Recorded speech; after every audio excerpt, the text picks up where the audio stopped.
각각의 코너에서 우리 증시 보고 또 테마나 이슈 잡고 종목 보고 이렇게 좀 세세하게 들여다봤다면 전 세계 증시 큰 판을 좀 읽어보겠습니다. 오늘 빅픽처는요. 유한타증권의 유동환 본부장 연결하겠습니다. 안녕하세요.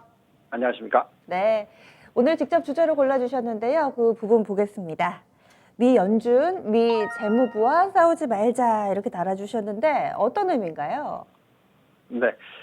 자, 아무래도 지금 시장의 변동성이 일어나고는 있지만, 지금 미 연준이나 미 재정부가 계속적으로 적극적인 부양 정책을 쓰고 있습니다.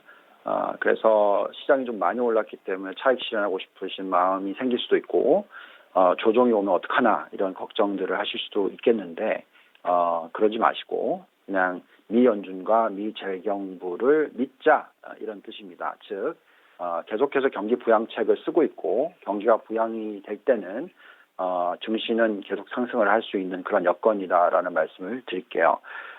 지금 지난주에 이제 바이든 대통령의 취임식이 있었죠. 그래서 지난주에 증시 흐름을 한번 보시면은 다우존스가 0.59% 상승을 했고 S&P가 1.94% 상승을 했고 나스닥이 4.19% 상승, 중소형주 러셀 2000은 2.09% 상승을 했습니다. 굉장히 상당히 안정적인 상승 추세를 보였었죠. 네, 어떻게 보면 이제 현 시점이 이 경제 사이클로 계산을 하면 초입 단계죠. 아직까지 경기 침체인데 아마도 3월 달부터는 경기 회복으로 전환될 거다 이렇게 보시면 되는 것이고 계속 경기가 회복하는 구간에 있으면 보통 증시가 상승을 하게 됩니다. 많은 분들이 이제 지난 작년이 상당히 큰 폭의 상승이 일어났기 때문에 지금이 상승 마무리 단계가 아닌가라는 걱정들을 하시는데 경기 사이클로 보면 아직 고점은 한참이다라고 판단이 듭니다. 지금 현재 미 연준은 계속 적극적인 통화 정책을 펴고 있고요. 또 과거의 연준 의장이었던 옐런 이분께서 이제 재정부 장관으로 임명이 되시죠. 그러면 앞으로 아주 적극적인 재정 정책도 풀리게 됩니다. 우리가 흔히 얘기하는 얘기가 있는데요. 지금 이 미 연준과 싸우지 말자. 여기 하나 더 붙여서 이제는 미 재경부와 싸우지 말자. 이 전략이 맞고요. 그렇다는 것은 지금 현재의 인버스 투자는 정말 삼가하시는 것이 옳은 타이밍이고 오히려 지금은 적극적으로 주식 투자를 하시는 시기다라고 말씀을 드리겠습니다. 미국의 어찌 보면은 경제 정책과 싸우지 말자라는 얘기를 해주시고 계신 것 같아요. 이 경기 사이클 큰 판에서 보면은 아직까지는 초입 국면이어서 한참까지 고점이 남아있다. 그래서 이 빅픽처를 꼭 그려봐야 되는 것 같습니다. 뿐만 아니라 현재 시간으로 26일, 27일이 또 FOMC 하잖아요. 미 연준의 향후의 정책 방향은 어떻게 좀 될까요? 네. 자, 우리가 지금 두 가지 요소를 좀 짚어봐야 되는데 결국은 이제 이 유동성이 어떻게 되느냐, 이제 이 부분을 짚어봐야 됩니다. 그리고 그 유동성이 바로 통화 정책과 연결이 되는데, 또 추가로는 뭐 재정 정책도 봐야 되고 또 이 실적이 어떻게 변하는지도 봐야 됩니다. 우선 가장 먼저 보셔야 되는 부분이 이 유동성이 지금 어떻게 되고 있느냐 하는 부분이 되겠습니다. 자, 통화 정책을 한번 보시면은 한 2주 전만 하더라도 굉장히 많이 가파르게 올라갔던 이 유동성, 특히 M1 증가율, M2 증가율이 조금 하락하는 모습을 보여줬었어요. 그래서 이제는 좀 쉬어가야 되는 거 아닌가라는 생각도 가졌었습니다만 지난주에 발표된 숫자를 보고 있으면 정말 도대체 어디까지 올라갈까 이런 생각이 듭니다. 지금 M2 증가율을 M1 증가율을 우선 보시면 72.3%가 나왔어요. 지난주에. 계속 한 5주 연속으로 60%대에서 등락을 보이던 이 M1 증가율이 지지난주에 70%를 돌파했고 지난주에는 72.3%로 크게 또 올라갔습니다. 또 M2 증가율을 보시면은 27.2%가 나왔는데요. 지난주에. 그 전주가 25%였습니다. 그러니까 자그마치 2.2%포인트나 상승을 하는 모습 보여주고 있습니다. 우리가 돌려보는 이 립 모델이라는 게 있는데 이 립 모델이라는 건 뭐냐면요. PBR, 즉 시가총액 나누기 자기 자본은 보통 M2 증가율이 올라가면 같이 상승을 하게 된다라는 겁니다. 그래서 지금 많은 분들이 PBR이 너무 비싸다 이런 얘기를 하세요. 지금 현재 S&P 500, 미국 S&P 500의 PBR이 약 한 4.1배 정도 됩니다.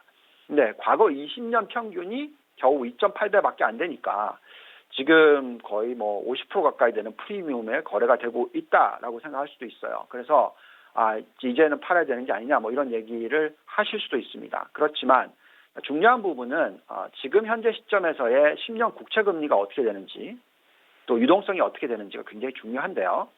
과거 20년 평균 미국 10년 국채 금리를 계산해 보면 얼마가 나오냐면 약 한 4.8%에서 4% 정도 나옵니다. 3.8에서 4% 정도. 근데 지금 현재의 10년 국채 금리가 얼마죠? 1%대입니다. 그러니까 거의 4분의 1이라는 거죠. 그렇다면 과거 역사 평균적인 PER이나 PBR보다 지금이 뭐 2배 정도는 더 늘어나도 큰 이상한 게 없다라는 거죠. 그래서 지금 현재 S&P 500의 PBR의 평균이 과거에 얼마였냐면 한 2.8배 정도 됐다고 말씀드렸잖아요. 곱하기 2 하면 PBR이 얼마가 나오냐면 5.6배가 나오죠. 지금 현재 PBR이 4.1배다. 이렇게 계산한다면 아직까지도 한참 더 갈 수 있는 그런 현재의 밸류에이션이다라는 겁니다. 자, 그만큼 유동성이 얼마나 풍부하냐에 따라서 시장을 얼마든지 더 상승시킬 수가 있는데 우리가 유동성 지표만 보고 지수 상승 여력을 계산해 보면은요. 지금 현재 시점에서 S&P가 4,200포인트를 돌파를 해도 이상할 게 없고요. 또 나스닥은 14,800포인트를 돌파해도 이상할 게 없습니다. 즉 지금 증시 대비해서 한 10% 정도 앞으로 6개월에서 12개월 동안 상승을 할 수 있는 그런 여건이다라고 말씀을 드리겠고 역대 최고치로 올라간다 뭐 이런 계산을 해보면 나스닥 2만 포인트, S&P 4,900포인트 이런 숫자가 나옵니다. 그러니까 유동성만 놓고 보면 아직까지 시장에 갈 길이 멀다라고 말씀을 드리겠습니다. 밸류에이션 볼 때 그 절대 기준을 딱 잡아놓고 지금 비싸다 아니다 이런 얘기를 할 게 아니라 통화량을 또 감안을 해야 되겠군요. 그래서 밸류에이션 측면에서 지금 부담 없다 얘기를 해주셨고 이번에 지금 좀 전에 나온 뉴스를 보니까 상원도 통과를 해서 옐런 재무장관이 탄생을 했습니다. 그래서 인준안이 가결됐다라는 소식이 오늘 우리 시간으로 아침에 전해진 상황인데요. 앞서서 그 지명되고 나서 그 모두 발언하고 이때 시장에서는 원래 비둘기였는데 슈퍼 비둘기가 됐다, 찐 비둘기가 됐다 뭐 이런 얘기하더라고요. 옐런 재무장관으로서 앞으로 어떤 모습을 좀 보여줄까요? 네. 자, 아무래도 이제 재경부라는 것은 이제 재정 정책을 어떻게 펼치느냐 하는 게 중요하겠죠. 참 여러 가지 도표들이 있습니다. 지금 보시면은 정부 부채 비율, 선진국의 정부 부채 비율을 보시면 과거의 2차 세계대전 수준까지 올라와 있어요. 그래서 부양 정책을 못 펴는 게 아니냐 이런 걱정들을 하실 수는 있으나 제가 볼 때는 충분히 펼 수가 있습니다. 그 이유는 그만큼 금리가 낮기 때문에 그렇고요. 과거에 이 2차 세계대전이 일어났었을 때 10년 국채 금리의 평균이 2%대 초반, 중반 정도까지 하락을 했었지만 지금은 1%대라는 거죠. 그래서 그때보다도 거의 절반 수준이라는 겁니다. 그래서 부채 비율이 2차 세계대전보다 훨씬 더 높게 올라가도 큰 문제가 없다는 말씀을 드리겠고 이 재정정책과 통화정책을 다 더한 숫자를 GDP로 나누면 지금 현재가 2차 세계대전보다도 더 적극적인 부양정책이 펼쳐지고 있다는 겁니다.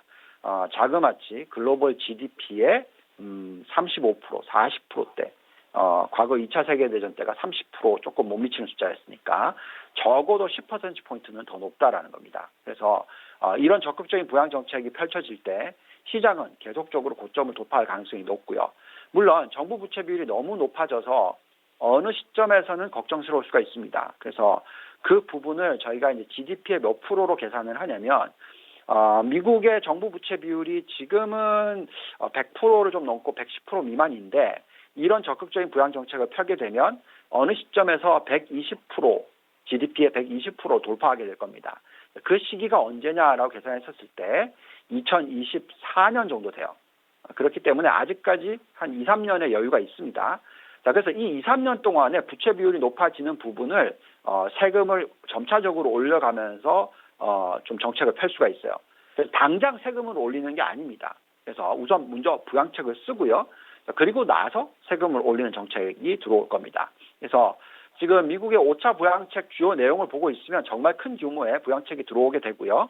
또 어디에 지금 부양 정책을 쓸 거냐 하는 부분을 지금 쭉 나눠보면 대표적으로 네 군데가 있는데 우선 첫째는 차일드 케어, 그다음에 교육 이런 부분, 두 번째는 이제 헬스케어, 건강 관련된 부분, 그다음에 세 번째가 이제 소셜 시큐리티니까 이제 저소득층을 공략하는 어떻게 보면 이제 중소기업들의 부양 정책.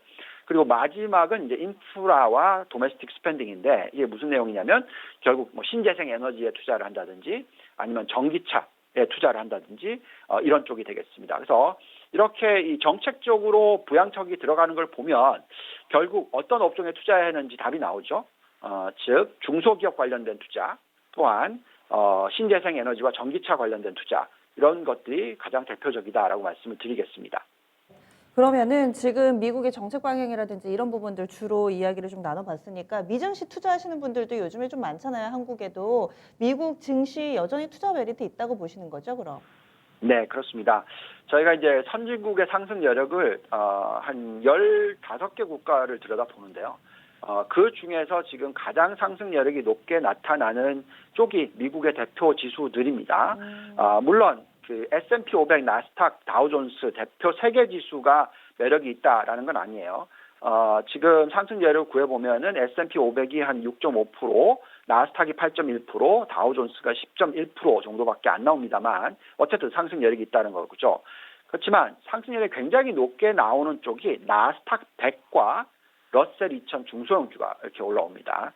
지금 저희 계산상으로는 나스닥 100의 상승 여력은 34.4%, 러셀 2000의 상승 여력은 41.5%니까 어떠한 신흥국, 선진국보다도 높은 그런 상승 여력을 보여주고 있다는 겁니다. 자, 그래서 우리는 미국 투자하는 데 있어서 바벨 전략을 쓰고 선택과 집중이 중요하다는 얘기를 해드리고 있고 어디에 투자를 해야 되냐면 나스닥 100 대형주, 그 다음에 러셀 2000 중소형주 이렇게 양쪽의 바벨 전략으로서 투자를 하면 적절한 수익을 올릴 수 있다라고 말씀을 드리고 있고요. 전체 포트폴리오 상으로는 선진국 투자 비중을 전체 투자의 70% 정도 투자하는 것이 좋겠다고 말씀을 드리고 있고 60%가 미국 그리고 나머지 10%를 유럽에 투자하는 정도로 얘기를 하고 있고요. 그럼 그 60%를 또 어떻게 나누느냐면 나스닥 100의 40% 그리고 중소형주의 20% 이렇게 60%를 나누는 게 좋다라고 말씀을 드리고 있습니다. 앞으로 달러 지수가 아주 급격하게 하락한다면 미국 투자가 좀 어려울 수는 있으나 저희 판단상으로는 이제 앞으로 달러 지수는 좀 박스권에 있을 것이다라고 예상하고 있고요. 이에 따라서 미국 투자 계속 유지하셔야 되고 선택과 집중이 중요하다는 말씀을 드리겠습니다. 미국도 쭉 보니까 뭐 기술주 중심의 나스닥이 또 상승 탄력이 좋을 것이다 얘기해 주셨는데 요즘에 신흥국들도 보면은 우리나라나 대만 같이 IT 기반의 이 국가들 증시가 상당히 좀 좋더라고요. 그래서 이쪽에서도 좀 투자 포인트를 짚어보자면은요. 네, 맞습니다. 지금 현재 시점에서 아무래도 4차 산업혁명 관련된 제조강대국의 매력도가 가장 높게 나오고요.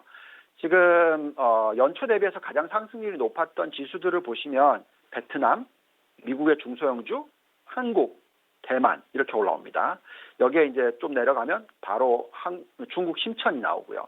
자, 이렇게 대표적으로 베트남, 한국, 대만, 심천 이게 다 제조 강대국이에요. 그래서 이런 대표적인 이 지수들을 투자를 해야 되는데 여기에 한국이 3등으로 올라와 있죠.